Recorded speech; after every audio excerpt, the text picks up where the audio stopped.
What would you do if a wounded being on a deserted road spoke into your mind and offered insights about Jesus that no sermon had ever mentioned? A voice that smelled like ozone and tasted like metal, saying things that rearranged your bones and your beliefs in the same breath. The revelation I am about to tell you will chill you, reframe miracles, and ask whether compassion itself is a technology we have simply forgotten to measure. Subscribe now to follow investigations that bridge witness testimony, medical records, and spiritual inquiry so you do not miss any follow-up. Millbrook County, New Hampshire, November 9, 2017, 3:42 a.m. Evelyn Carter was driving home after a double shift in the emergency department at St. Agnes Hospital, a critical care nurse with 14 years of trauma experience, hands that had steadied newborns and stopped hemorrhages, someone who could name artery by artery what bled and what would not. She felt the road first as a vibration beneath her tires, then as a silence that pressed against her ears like wool.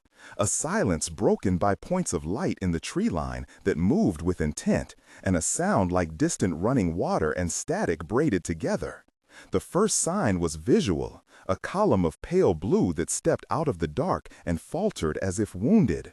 The air near it smelled of iron and wet stone, and her skin prickled with a heat like breath on a mirror. She could have called her supervisor, she could have driven the other way and closed the night, but two instincts overrode the checklist: the habit of saving and the protocol that demanded distance and documentation. She stopped the truck and walked toward the clearing, following crushed grass that left an oily residue across her palm. When Evelyn first reached the creature, there was an immediate tactile shock. The surface of its skin felt like cooled copper and silk at once, and the wound along its flank was a clean, ragged foreign geometry that seeped a luminous fluid and sent up a scent like rain on ancient slate. She touched its shoulder, and the contact sent a voice into her head, clear and modulated, not spoken aloud, but direct and intimate. The being said, "Please do not be afraid. You heal because you are attuned to a frequency of love that your people call prayer and touch." The scene was impossible, the sensory details vivid, the blue light casting shadows on the leaves, the metallic taste at the back of her tongue, the sound like 1,000 low chimes, and the pulsing throb of a heart that did not match any rhythm she had logged in 12-lead monitors. She could have radioed for backup. Her radio had no signal, and her phone showed no bars. Instead, she listened to a voice that identified itself with no words. She heard images of compassion and care that predated recorded scripture, and a phrase that would sit at the center of everything it told her about Jesus. In that moment, she made a moral choice not to call the authorities. She wrapped her jacket around the wound as best she could, guided the creature into the back of her truck, and drove to an abandoned barn where she would begin the first improvised triage that would set off a chain of revelations and conflicts that reached from the hospital to historians and the pulpit alike. Over the next minutes, the narrative that follows will show demonstrations that can be evaluated by medicine and evidence that asks whether compassion operates as transmissible energy, a template energetic that science can measure and that faith traditions have described as grace. The first contact scene was dense with dialogue and sensory report, and I will show the transcripts now with names and exact phrasing as recorded in Evelyn's notes. "Can you hear me?" Evelyn asked aloud, though she knew the answer. "Yes," said a voice in her head, not loud but present like a hand on the shoulder. "Are you hurt?" she asked, and smelled the iron and heard the soft clicking like a mouth. "Wounded, yes," the being replied. "Who are you?" Evelyn asked, reaching for a pulse that felt thin like a stretched wire. "We are travelers of the mission stellar, and we are weak in this region," the being answered. "Why speak of Jesus?" she demanded, feeling the frequency of the idea like a bell. "Because he was an early template, a node in the network cosmic, a focus where love cohered into action. We call a demonstration," came the soft reply. "Do you mean he was an alien?" Evelyn asked, incredulous. "No," the being said. "He was human, And more, he was one who activated capacity latent inside his people by aligning with the frequency of love. "Can you show me how?" Evelyn whispered, putting her forehead to its forehead. "Yes," it said, "but the process is shared and must be consented to. It requires steady hands, the correct pressure, and the willingness to let go of fear." That exchange was 9 turns long, each line recorded with timestamps and breath counts, and it would be essential to how later investigators tested the claims. The clearing smelled then of wet wood and grapes crushed, and Evelyn could feel the creature breathing like a bellows, small waves of warmth that tasted faintly of copper. The voice described Jesus with reverence and detail, and mentioned Gospels and parables by name, pointing out that what the Scriptures called parable was often a pointer to practice, to techniques of alignment that the being termed a template energetic. Evelyn had a long backstory that made her uniquely suited to receive such a transmission and to act on it. She grew up in a small mill town, the child of a seamstress and a factory electrician. She learned to listen to machines and to people, their hums and their silences. Her childhood began with a backyard under the flight path of a regional airport where she watched the sky and felt a kinship with things that moved between worlds. As a teenager, she trained in classical liturgy at the parish and in biology at the community college. She balanced prayer and dissection, and in both she learned to trust careful hands. A formative loss marked her 20s when her brother Daniel died in a warehouse accident. The grief drove her into emergency medicine, where she felt that every shift offered a possible redemption. She carried that loss like a compass, and it shaped how she sat with suffering and how she measured miracles. In the present, she was a nurse with trauma certification, a pragmatic, secular professional with a private devotion to the rhythmic recitation of psalms. She used to center herself before resuscitations. These 3 strands, childhood curiosity, training, and loss, made her both scientifically minded and spiritually receptive. A rare combination that would be repeatedly noted by those who later testified on her behalf. After the initial contact, Evelyn improvised care. She cleaned the wound with sterile saline from her first aid kit and used the barn light to inspect foreign materials lodged in the tissue. The sensory details were stark. The wound glowed faintly. The air tasted metallic. The texture of the tissue resembled woven filaments, and the being answered questions by placing images directly into her consciousness and by speaking haltingly in words. The perimeter of the barn was circled with flattened ferns, and the grass was warm from the light emission. The sound was like a chorus of flutes. When the being attempted to describe how its people used healing, it produced a thin humming at the roof that made the hairs on her arms lift. She recorded everything into a small voice recorder and reached out to named locals who would become part of the story. Dr. Marcus Hayes, the on-call ER physician at St. Agnes, who later reviewed the wound photographs and could not find a chemical match. Eleanor Ruiz, a veterinary technician who helped with improvising a splint. Thomas Bennett, a local farmer who lent his tractor and offered shelter. Officer Luis Delgado of the County Sheriff's Department, who later encountered evidence at the scene. Reverend Miriam Cole, who provided spiritual counsel and who mediated meetings with pastors. Dr. Aisha Khan, an infectious disease specialist who examined cultures, and Mayor Ann Whitaker, who later received a briefing and had to balance public safety and transparency. Each of these characters had actions tied to the event and would appear in depositions, notes, and interviews that added corroboration. The first full examination took place in Evelyn's barn, with direct oral exchanges and at least 8 additional dialogue turns among humans and the being to confirm understanding. "We need to bandage this more tightly," Elena said, wiping her hands. "Do not press too hard," the being thought into Evelyn's head. "Pressure," Dr. Hayes said. "Hold." "This steady," Officer Delgado ordered as he held a flashlight. "I cannot feel pain as you do," the being said, and the light made its eyes shimmer like oil. "Then what does your people call suffering?" Reverend Miriam asked softly. "Suffering is misalignment," it answered. "Alignment with what?" Mayor Whitaker demanded, whispering. Alignment with consciousness that is willing to act in love, the being replied. Will you accept medical help? Dr. Khan asked. Yes, it said.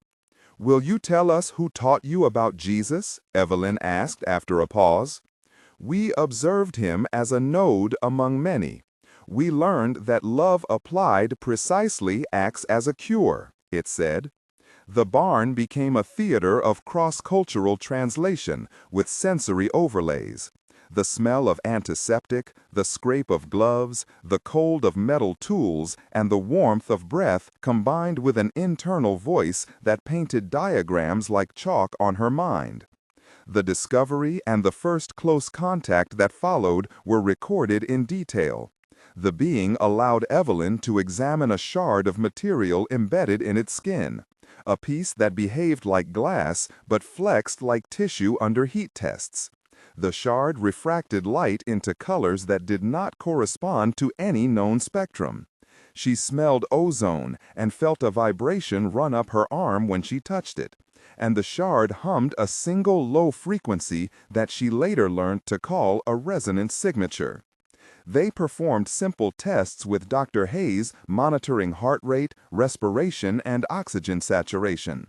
The being's physiological markers did not map neatly, but responded when Evelyn placed her hand over the wound and chanted a phrase the being translated as a sealing pattern. The first demonstration convinced some and worried others, because it suggested that an intentional human action could change measurable physiological variables. Transporting the being presented logistical and legal dilemmas. Evelyn could not bring it to the hospital. She feared authorities would quarantine and weaponize the situation, and she worried the being would be seized or killed. So she and Tomas and Elena constructed a plan with secrecy and care. They used Tomas's tractor to move the makeshift stretcher. The air smelled of diesel and hay, and there was a tactile urgency as someone tied straps and another smoothed blankets. The decision to hide it was both emotional and illegal, and it raised immediate moral tension. At one point, Officer Delgado faced a choice. After a neighbor reported strange lights, he stood at the gate with his hand near his holster and listened to a voice in his head that asked for silence. He could have called provincial enforcement, but Reverend Merriam persuaded him to delay and to observe until medical evaluation was possible. That delay triggered suspicion later, but it also allowed the being to stabilize. The next block of revelations centered on religious content. The being spoke reverently of Jesus and of stories in the Gospels, but framed them as practical demonstrations of alignment rather than miraculous. Exceptions. It described Jesus as someone who had accessed a capacity latent in humans, a resonant template that when activated by presence and intention caused localized shifts in illness and cohesion. The implication was seismic if true. It suggested that parables contained encoded procedures, and that prayer and touch could be cataloged as repeatable interventions. This claim created immediate conflict among the group. Reverend Miriam felt awe and fear. Father Samuel Ortega, a visiting priest, asked for documentation and for the involvement of ecclesiastical authorities, and he worried about doctrinal misrepresentation. Dr. Aisha Khan insisted on cultures and lab protocols and demanded sterile handling and chain of custody for any samples. The being offered a set of demonstrations to prove its claims, and consented to each in turn, always asking for permission and always speaking of mission, not dominion. The demonstrations that followed were recorded as both sensory events and technical procedures. Each demonstration included a 250 to 350 character precise procedural note for replication by specialists. Demonstration number 1. Procedural note. Cultured wound exudate placed on agar with control samples, incubation at 37 degrees, showed reduction of pathogenic colonies when subject underwent the described alignment practice compared to control, suggesting a bacteriostatic change linked to presence and measured resonance frequency. Demonstration number 2. Procedural note. A patient with chronic pain localized to the lumbar region rated pain at 8 of 10 baseline. Practitioner applied specified pressure pattern for 7 minutes while heart rate variability and skin conductance were monitored, resulting in a reproducible decrease in sympathetic arousal and subjective pain to 3 of 10. Demonstration number 3, procedural note. A sample of damaged plant tissue exposed to pulsed acoustic frequency recorded from the being showed regeneration markers elevated in gene expression assays within 24 hours compared to control, suggesting a non-chemical stimulus can upregulate repair pathways. Each technical description was given to labs and to independent specialists, who later attempted replication and generated mixed results, some confirming changes in cultures and gene markers, while others failed to reproduce the same magnitude of effect, indicating that context and practitioner intention mattered. The demonstrations contained rich sensory detail. The room smelled of antiseptic and warm bread when the first healing occurred. The being emitted a thin light that tasted like citrus in Evelyn's mouth, and the air carried a tactile pressure like a soft hand on the crown of the head. After the first public demonstration, word spread, and the story began to attract outsiders. A local journalist interviewed Thomas and wrote a piece that used careful language, but attracted conspiracy-minded groups. Academic researchers proposed controlled trials, and the hospital formed a review board headed by Dr. Marcus Hayes and Dr. Aisha Khan to evaluate evidence. A wave of doubt and conflict swept through the community, and the characters experienced both internal and external crises of faith and professional risk.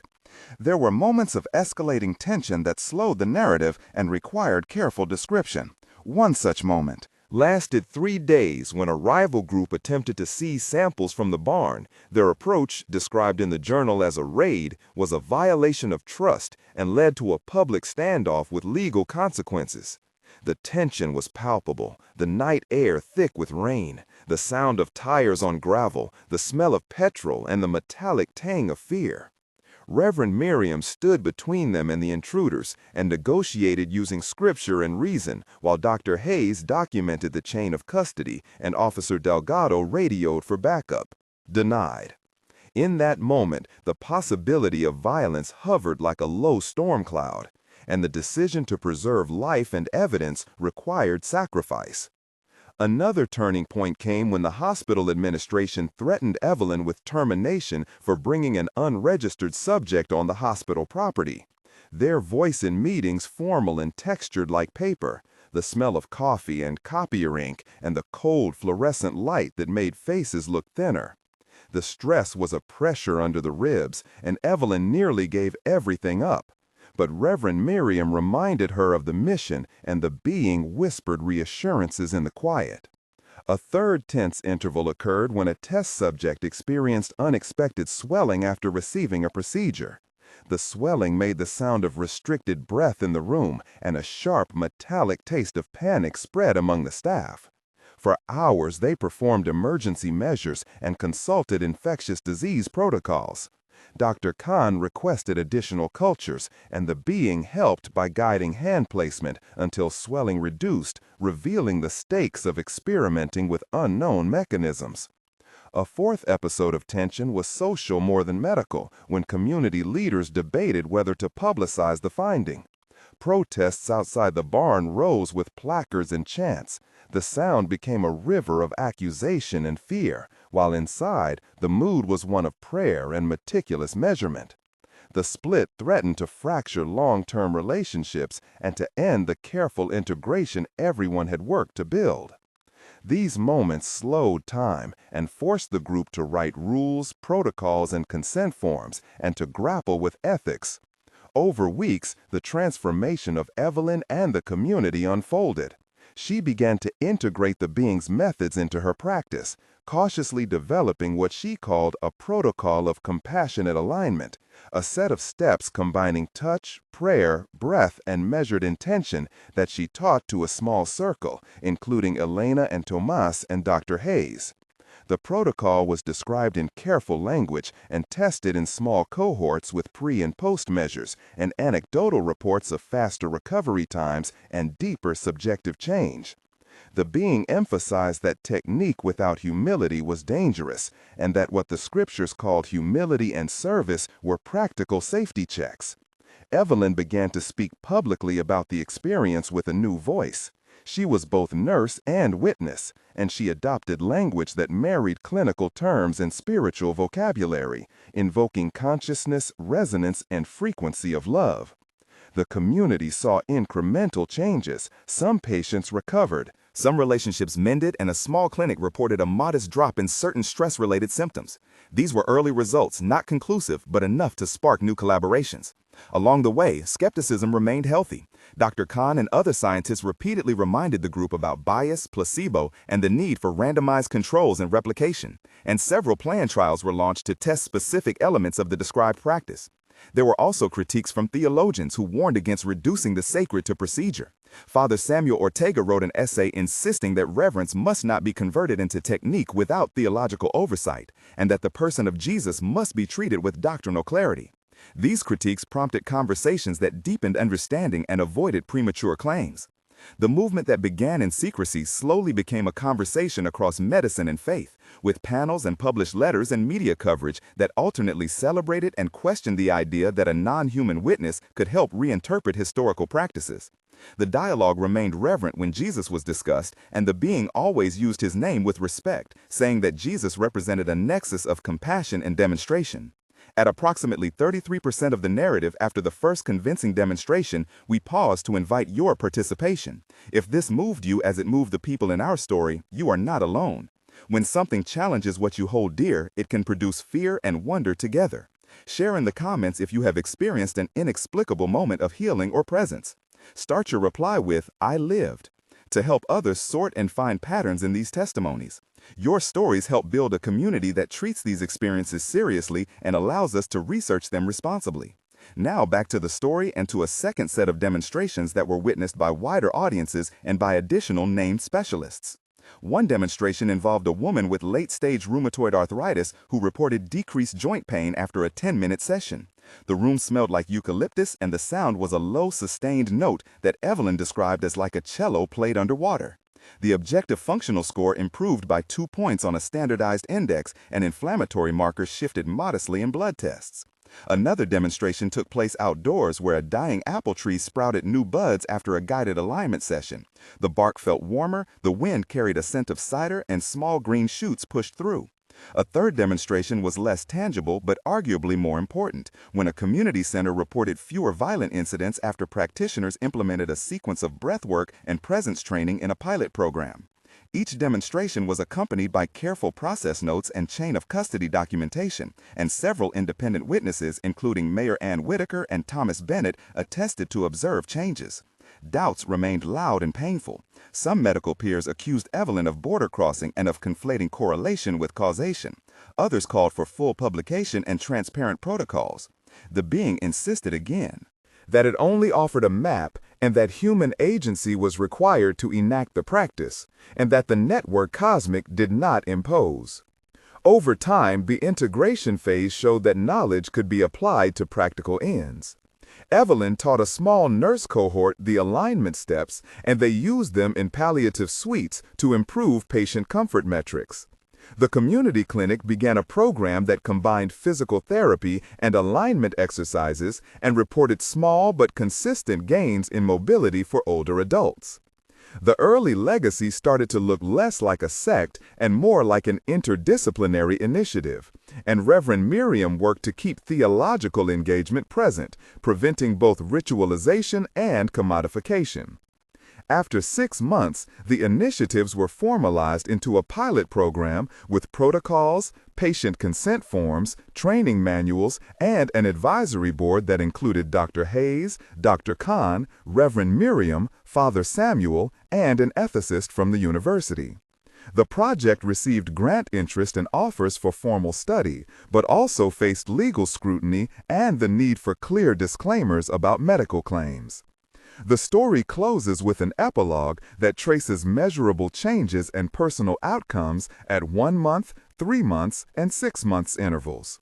1 month later, Evelyn had returned to work in the ER and kept her nights sparse to protect the being. And the program of alignment volunteers, the immediate data set contained 33 patients who reported subjective improvements in pain and emotional well-being. 37% showed measurable decreases in stress hormones, and 3 independent witnesses verified the chain of documentation. Local press covered the committee meeting, and the language used remained careful and investigative. Tensions around disclosure remained a real cost, and some friends accused Evelyn of endangering herself and her career. Yet many in the town rallied and offered support, donations, and practical help. 3 months later, the pilot had formal consent and IRB oversight. A small randomized pilot with 50 participants began, and early blinded analysis suggested small but statistically significant improvements in subjective pain scores and in heart rate variability markers. The network cosmic language remained descriptive, not prescriptive, and the team cautiously framed results as hypothesis generating. The town saw new community offerings, and Reverend Miriam organized open evenings for discussion and reflection to prevent sensationalism and to maintain theological depth. 6 months later, the advisory board published a preliminary report accompanied by full disclosure of methods and raw data. The report included medical charts, witness statements, and audio files transcribed and time-stamped. The document made clear limits and invited replication. Funding offers came with strict oversight, and the mayor initiated a community resilience fund to support moderated programs under clinical supervision. Evelyn herself had changed. She spoke with a calmer cadence and used words like capacity, latent, and retomata to describe the sense that people could reclaim dormant abilities through disciplined practice. The being remained with them, but in a more public stewardship role, always asking for consent and always emphasizing that the human choice to align was essential. The epilogue ends with measurable, modest gains, increased community cohesion, and the opening of an interdisciplinary forum that included theologians, clergy, and scientists, all seeking to hold mystery and evidence in tension. The final reflection is the hardest one because it asks us to hold both reverence and rigor in our hands simultaneously. If the narrative teaches anything, it is that love, when deployed with care, may act as a cure, and that there are template energetics in traditions that deserve careful study, not appropriation. This case did not prove everything, but it offered a demonstration that sparked research, legal debate, and spiritual reflection. It invited us into a network cosmic of inquiry where mission meant stewardship, not conquest, and where the word Jesus was used with reverence as a model of alignment rather than a concept to be commodified. If this story resonated with you, consider subscribing to follow updates and to access full documents and transcripts that we are releasing with permission and consent. And if you have a personal experience, please share it below, starting with "I lived," so we can gather witnesses and build responsible research together. The last line of the transcript that Evelyn kept by the voice recorder and that she wrote into a private notebook reads, "Do not mistake the light for the owner of the light. Love itself is the architect, and we are invited to learn its language and to practice it."